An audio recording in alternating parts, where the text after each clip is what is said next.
and welcome to the 20th edition of LM's Weekly Wrap, our weekly program to cover all the developments in the markets, whether it's international markets, domestic markets, what are the cues expected forward in the markets. With me is Jash, Senior Equity Research Analyst at LM Securities, and he's going to start off with the prominent developments in the international as well as the domestic markets, which will be followed by a sectoral roundup from my side. So Jash, welcome to the show and Thank you, kindly sir. brief us about the developments. Thank you, sir. It is great to be back in front of you all, and today I'm going to speak about the international and the domestic markets. I'll start with the Nifty levels. We had said that Nifty was at all-time high last week, and there might have been some profit booking. It was looking good, but the week was very good. Today, it gave up gains. There is a healthy profit booking, but I don't think there's anything to fear as long as the Nifty holds above 18,000 levels as yet. I know it is a big number, about 600-700 points, but I feel we should wait and watch over there. But you should keep investing and booking profits at the same time, because if you don't book profits, you won't be able to buy at lower levels. Coming to the global markets, the US job data, the non-farm payrolls, were actually at 263,000 and against 230,000, which was expected, which is much better. The hourly wage rose twice as fast as then it was expected. So the job data were pretty good. So again, the market is under confusion on whether the Fed that is hiking rates is actually real or not. Is the inflation actually there, or the real problem is the recession? So I think this has put the market in confusion. So there was the US markets were quite volatile. It was up 2-3% and then again down 1.5 to 2%. So I think that's a wait and watch. But one thing is for sure, that Fed is going to reduce their pace on hiking the rates, and maybe in 6 to 8 months they might start going down also. But that also we need to watch. The oil is at 74 to $76 a barrel right now, which is very good for India. And the US dollar index is at 105, which is down from 114 peak. The US 10-year benchmark bond yield is at 3.45%, which is also a very positive sign for the Indian markets. And I think now the other two themes that are there is, one is China reopening. We saw that China was about 6.7% up last week, which is a sign that their economy is opening and the consumption is going to resume over there. Coming to the Indian markets, I feel that Indian businesses are not very worried, as we are poised for growth. The services sector, the key indicators, that is vehicle sales data for November, the energy output and the energy consumption, as well as the domestic air traffic, which is at a very good level. It is much above the pre-COVID levels. So all in all, I think Indian markets are placed very well, and we are going to see a very good growth. Another very interesting fact that I want to point out is that all the developed nations and the nations that have been going from developing to developed have a very large contribution of the services space. It is actually higher than the manufacturer contribution to the GDP. So if you see China, even China's services sector contribution to GDP is higher than manufacturer, where in India we lack that. So look out for the services space. We think the services side is going to fare very well, and it is going to give a very good boost in the economy, and it is going to go up very in a very I would say positive way. And more on this front, Nirav sir will enlighten us more, and I would hand it over to him. Thank you. Yeah. Thanks, Jash, for those important inputs. And this week has been quite eventful if one were to look at it from a domestic as well as an international perspective.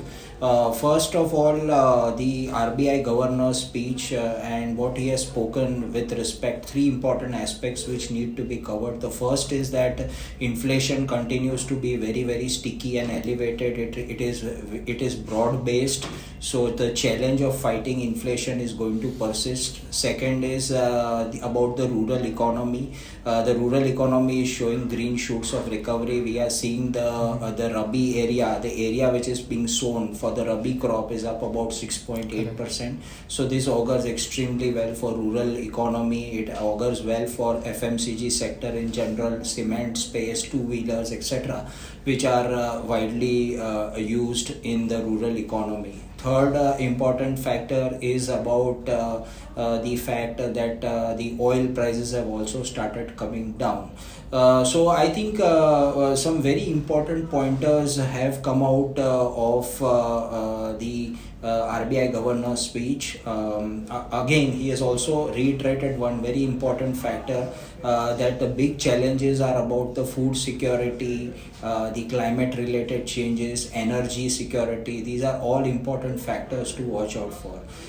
In response to the RBI governor's speech, we've seen fertilizer stocks rally, because we've seen prior to this our Prime Minister's statement that today's fertilizer problem, today's fertilizer crisis is going to become a food crisis of tomorrow. So we've seen good rally in fertilizer stocks. All the rural economy facing stocks have performed generally very well in trade. The second important factor which I would like to highlight is that the infrastructure story is picking up in India. We are seeing the infrastructure projects beginning to pick up, because now the elections are over, the state elections are over. Government is likely to get into a hyperactive mode as far as infra spending is concerned. It's very important, and the government needs to be lauded for the fact that government has pushed infrastructure spending in a very, very significant way. Now the effect of this is being seen in three prominent sectors. One, we are seeing prominent sectors which are railways, defense and PSU banks. In railways, it's tangible. Yesterday, we've seen a statement from, we've heard a statement rather from Bharat Forge. They have hailed the efforts of the government as far as the modernization of railway is concerned, electrification is concerned, etc.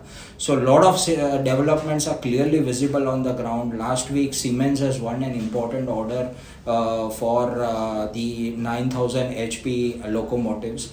So a lot of things are happening on the ground. There's a lot of action which is there on the ground with respect to railways. So I think railway focused stocks are definitely going to be in the limelight. The second is defense. If the kind of action which we are seeing in railways, if that is replicated in the defense sector, then I think it's going to be again a win-win situation for the defense sector also. And third is PSU banks.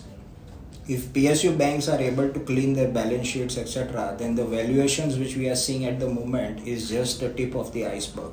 We can see a very big upside from the current levels if PSU banks are able to clean their balance sheets and they are able to clear their non-performing assets. So these are some very important pointers to look out for. Third important aspect which I would like to discuss, since there is paucity of time also, is the metal space. We're getting consistently getting queries that whether the metal prices are likely to go up, etc. So the answer, what our personal view is that the metal cycle or the commodity cycle has likely peaked in March 2020. The prices have peaked over there. We've seen in whether it is crude oil had hit a high of $140, and currently it is now struggling at $76 a barrel. We've seen steel prices which hit record highs in March 2020, and they've been on a downward trajectory ever since. They are still struggling, and we still see market participants hoping against hope that the prices are likely to go up. So I think the commodity cycle has peaked, and the prices are likely to be on a downward trajectory. Just to put in a word, I think we should only be very short-term investors in the commodity cycle stocks. If it peaks and if we are in the wrong side, there can be years if it passes by, and then only we can make money in that. So I think we should be very aware on when we invest in the commodity stocks. Yes. So to sum up, I think commodity cycles tend to be very, very short, and they are very short-lived. So a super cycle can last for just about a few months before it fizzles out. So I think too many other things to discuss, but paucity of time, so we'll keep other topics for the next time. So I think hope you have enjoyed this session, and kindly do revert back to us with your feedback. That's about it. Yeah, and so I think I would again add, like every video, please like, share and subscribe, and also download our InvestMart app to get all our calls live, and you can buy and sell from the calls itself. Thank you. Thank you very much.